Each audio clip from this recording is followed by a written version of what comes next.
बिस्मिल्लाहिर्रहमानिर्रहीम। अस्सलाम वालेकुम वीवर्स। आज हम आलू पालक की बहुत ही आसान सी रेसिपी तैयार कर रहे हैं। देखिए, तो इसमें प्याज डालेंगे और 8-10 जवे लहसुन के लेके इनको 1 गिलास पानी में उबाल के ग्राइंड करेंगे। फिर 1 कप घी गरम करेंगे, उसमें इस पेस्ट को शामिल करेंगे और इसे लाइट सा हम गोल्डन फ्राई करेंगे।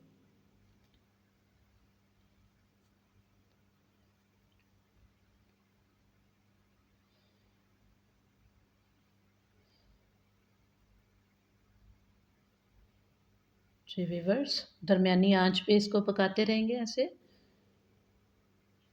अब इसने घी छोड़ना शुरू कर दिया है। इसमें अब 1 टीस्पून ज़ीरा जाएगा, साबुत ज़ीरा।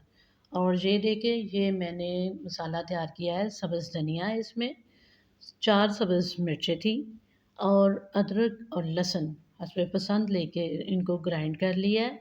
आप ये भी पेस्ट इसमें शामिल करेंगे और इसकी 2 मिनट के लिए अच्छे तरीके से बुनाई करेंगे ताकि इसका कच्चापन ख़त्म हो जाए।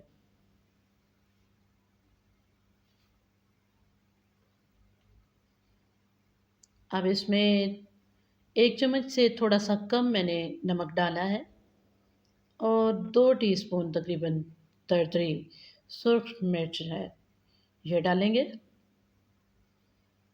और ये 1.5 टीस्पून मैंने हल्दी डाली थी। इसमें बहुत कम मसाला जात जाएँगे, जो सब्ज़ पत्तों वाली सब्ज़ियाँ होती हैं, उसमें मसाला जात आप बहुत थोड़े डाला करें। और इसकी अच्छे से भुनाई करेंगे।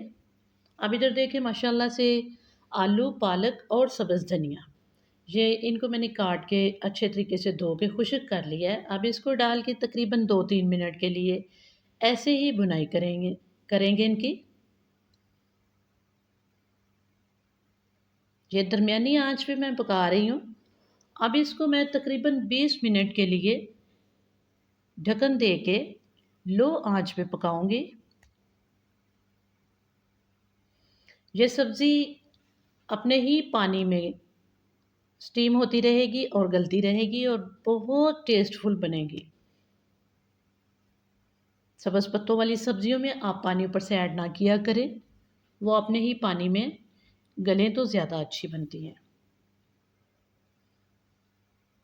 जी, 20 मिनट बाद मैंने इसको देखा है, इसके आलू भी गल गए हैं बड़े अच्छे से और पालक भी गल गई है। तकरीबन 2 मिनट मैं इसकी भुनाई करूँगी और ये देखिए, माशाल्लाह से ये बहुत टेस्टफुल बनी थी। आप भी ज़रूर ट्राई कीजिएगा। अपनी दुआओं में मुझे याद रखिएगा।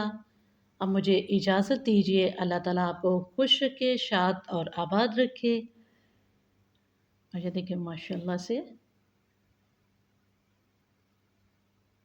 जी, अब इजाज़त दीजिए। अल्लाह हाफ़िज़।